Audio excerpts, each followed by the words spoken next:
71% of our planet is covered in water.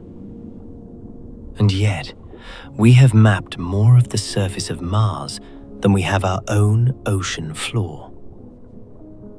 It is a world of crushing pressure, freezing darkness, and alien biology. For as long as humanity has stood on the shore, we have felt a primal fear. We look at the water and ask, is there something down there that looks like us?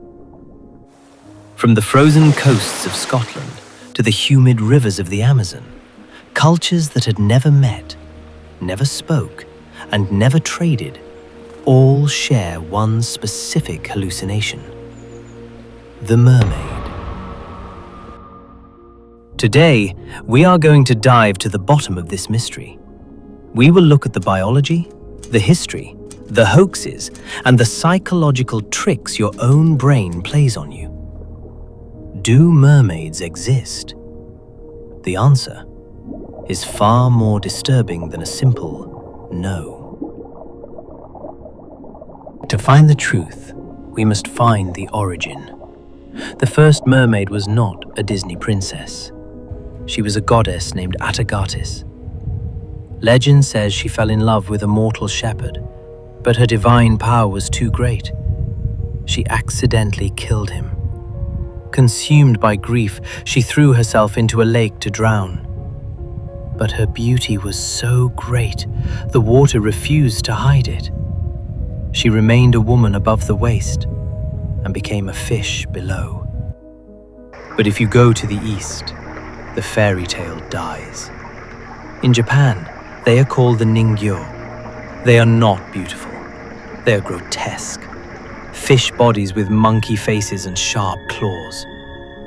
They say eating the flesh of a Ningyo grants immortality, but at a terrible price. There is a legend of a nun who ate it by mistake. She lived for 800 years, forced to watch every husband and child she ever loved die. In Africa, there is Mummy Wata. She is not a helpless girl who wants legs.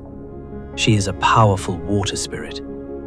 She brings wealth to those she likes and drowns those she does not.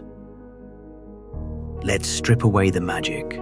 Let's look at this through the eyes of a biologist. If a mermaid existed, could it actually survive? Physics says, absolutely not. Problem 1. Temperature. Water conducts heat away from the body 25 times faster than air.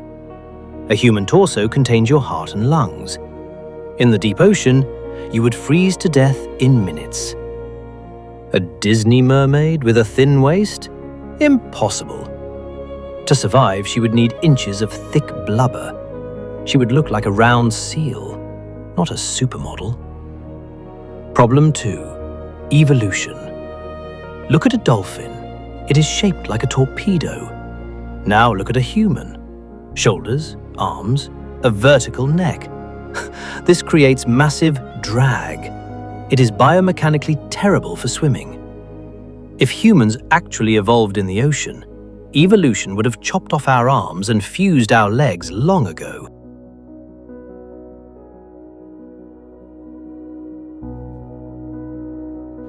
So, if biology says no, why do we have photos? Enter the greatest liar in history, P.T. Barnum. In the 1840s, he invited crowds to see the Fiji mermaid. People lined up expecting a siren. What they saw was this: a dried-up monkey head sewn onto the back of a fish. It wasn't magic.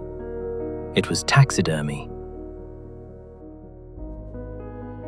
But the biggest lie happened in 2012. Animal Planet aired a documentary called Mermaids, The Body Found. It looked real. It had scientists. It had footage. It convinced millions of people. But it was a fake, a mockumentary. The scientists were paid actors. The found footage was CGI. We have established that the classical human torsoed mermaid is a biological impossibility in the open ocean. But science demands we ask, what if the body plan is different? What if they live in a place we simply haven't seen? The vast majority of the ocean floor remains unexplored. We continually find new species that defy everything we thought we knew about life. Creatures that survive crushing pressure and total darkness. If a humanoid creature were to exist, it would have to be an extremophile, living in the deep abyss. This creature wouldn't look like us. It would likely have huge eyes, like the giant squid, to capture every photon of light. Its flesh would be soft and gelatinous to withstand the pressure, and it would likely use bioluminescence to communicate. The possibility isn't zero, but it would be so alien that we might not even recognize it as a mermaid. But let's think about parallel evolution. This is when two unrelated species independently evolve similar traits to survive in the same environment. Look at the dolphin, a mammal, and the ichthyosaur, an ancient reptile. They look nearly identical because the torpedo shape is the most efficient way to move through water. This concept supports the non-existence of a human mermaid. However, what if there was an earlier branch of the primate family that went fully aquatic, but not the streamlined route? What if they specialized in coastal kelp forests, using their hands for harvesting and processing food? A bipedal swimming creature that survived in the chaotic coastal zones rather than the deep sea is the only slight possibility for a creature maintaining human-like dexterity and intelligence. But even this slim theoretical possibility leads us back to the same conclusion. If that creature exists, it would not have the beautiful, flawless upper body of human lore. It would be a rugged, blubbery, fully evolved marine mammal. So, is there a chance of a deep-sea humanoid creature? Yes. But is there a chance of the mythological mermaid? That is the part we must debunk. So what were sailors seeing? Enter the manatee.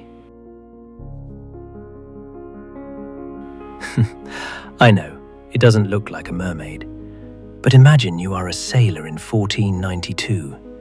You are starving. You haven't seen a woman in months. You are staring into the sun glare. Manatees can turn their heads like humans. They hold their babies in their flippers. From a distance, a lonely, desperate mind sees what it wants to see.